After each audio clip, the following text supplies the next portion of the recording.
Hello, welcome to jakesam Chess. In this video, I'm going to be going over a game that was submitted to me by jakesam on chess.com, and I'm going to be going over this and giving an analysis to see what we can learn from it. And so this was a 5-minute blitz game with 5-second delay added to each move, and jakesam's rating is about 1200 to kind of give you an idea of his playing strength. And so now, let's go ahead and get started on this game. Okay, so d4, d5, normal queen pawn opening, knight to f3, knight f6, and e3. I've never really been a fan of this move, e3, which leads to the Kali system, because I feel that it blocks in your bishop early for not really enough good reason. But I know some people like it. If they want to play that, I understand that some people like that. It's just not for me. So black plays bishop to f5, and now c4 is played. This is part of why I don't like the move e3 being played, is because now c4 is played. And if you're going to play c4, it's better to hold back on e3, because in a lot of queen's gambit, queen pawn structures, bishop to g5 is usually a pretty big move in those types of positions. And so now with e3 having been played, those types of variations no longer can exist. Okay, and so now e6. Here's one thing I like about black's position. His bishop's outside of the pawn chain, whereas the white bishop here on c1 is kind of blockaded. And as Lisa Simpson would say, a blockaded bishop is of little value. Okay, so knight to c3 and c5. This is a move I may have held back on a little bit, because I fear isolated pawns a little bit. And after something like c takes and e takes and d takes c, now you're left with an isolated pawn. Something like this could happen, and black does have good control of the center with this pawn, and he does have piece activity, but I myself, I would feel uncomfortable if this variation were to happen.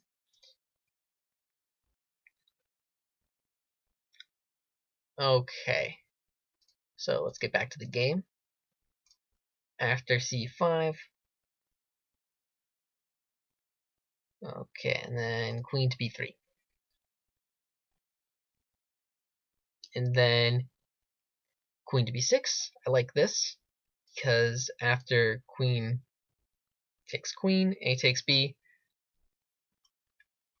black gets this activated rook for free pretty much, and all he has is to deal with is these doubled pawns here.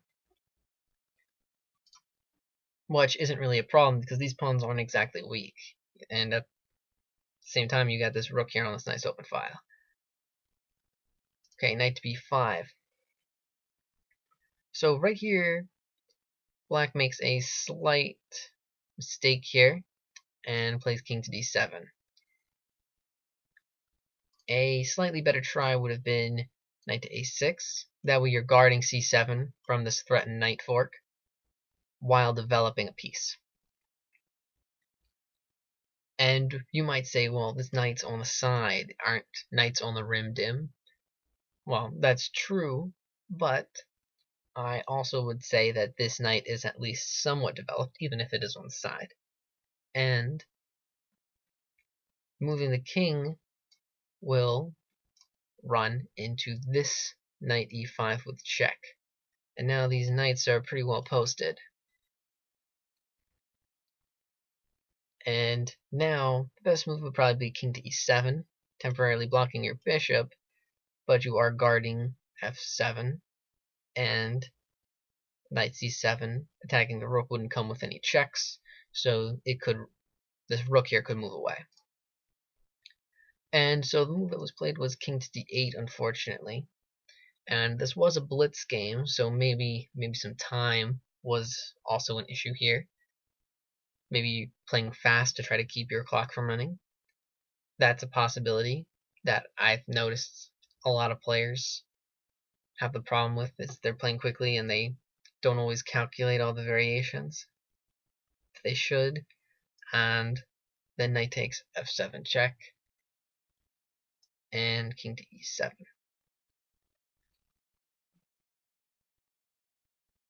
And so now knight takes h8, and say knight to c6. Now black did lose his rook in the corner, but one thing is that if black can get his bishop out of the way, he can swing his rook over to regain that knight. And it's not like this knight's really going anywhere anytime soon. Doesn't really have any way to get out. So in the future, black should be able to get that knight back. Okay, b3, knight to e4, bishop b2, knight b4. And now white's kind of running into the same problem that black did. Now these knights are kind of starting to make some advancements. So now black is making some threats, and white makes a mistake and plays king to d1. Interestingly, he could have had the same saving resource that black did, and he could have played king to e2, which does block the bishop but would prevent the knight forks. But instead, king d1, and knight takes f2 check. King to e2, knight takes h1, king f3, g6, knight c3, bishop g7, trying to get back that knight, and now knight takes g6. This is a tactic called a desperado.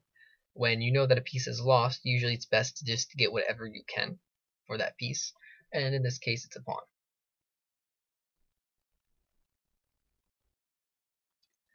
Okay, so next move, h takes g6, bishop e2, and now knight c2 was played. But one little tactic here that's actually would have been tricky to find in a blitz game with little time, but this knight can actually be saved through use of a little trick here. Bishop to e4 check. The idea is that if this king moves, say here, then this knight can kind of jump out here, and he can swing around. The other idea is if knight takes, then pawn takes. And again, same idea, if king moves or captures, then the knight can jump out to one of these, to this square, and then he can get back out again. Okay, so that would have been very hard to find though in a time-constrained game. Okay, so knight c2, takes h1, c takes d, he takes d, knight takes d4 check, king to e3, knight takes e2, king takes e2. And the move that black plays is bishop takes c3, taking the knight, which is defending this a2 pawn, and then he captures it. So he will win a pawn. Watch, that is actually a fine idea that works, and that does get a pawn.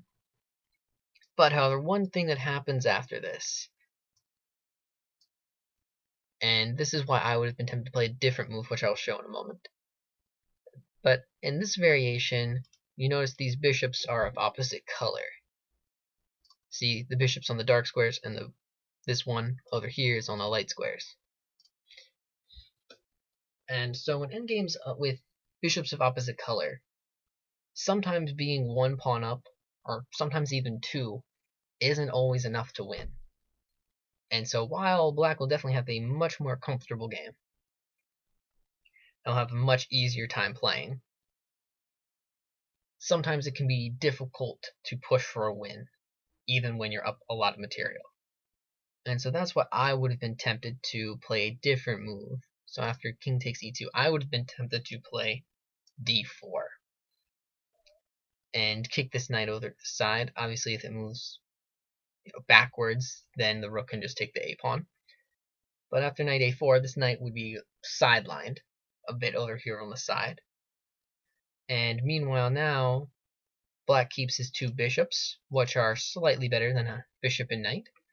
A little bit more dynamic for black.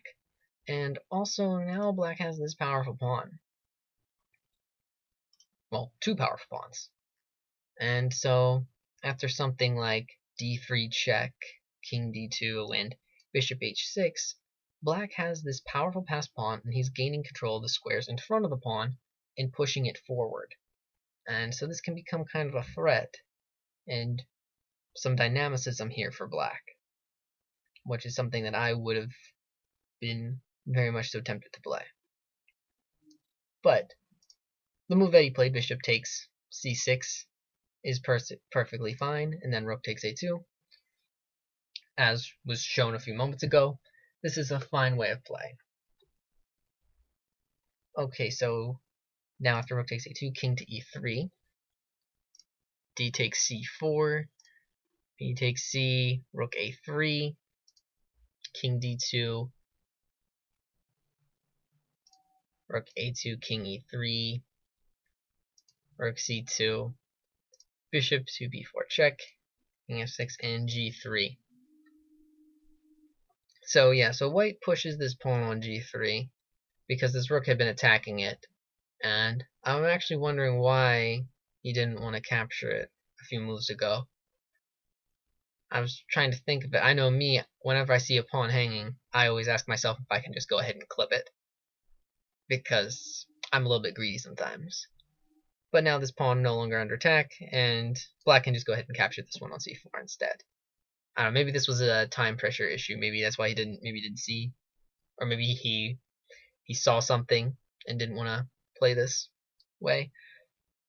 Okay, bishop d6, b5,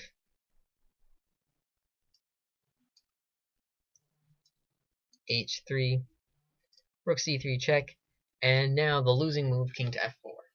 So this move loses to a mate in 1. So g5, checkmate. So we're cutting off the escape and the pawn getting the check. I actually like checkmates when the pawn gives the check. I find them somewhat amusing, since the lowest valued piece giving the check that delivers the mate. Okay, so this ends a great game.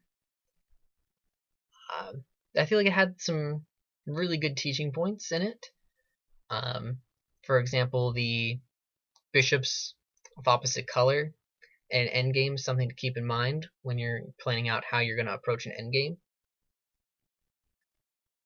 It wound up working out fine here for him, even with the bishops of opposite color. He was able to get a good win here. One thing to keep in mind is dynamicism.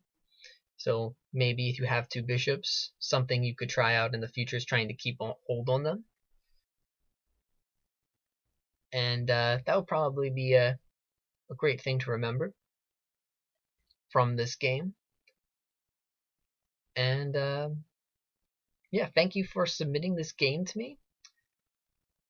And thank you for watching. That's all for this video.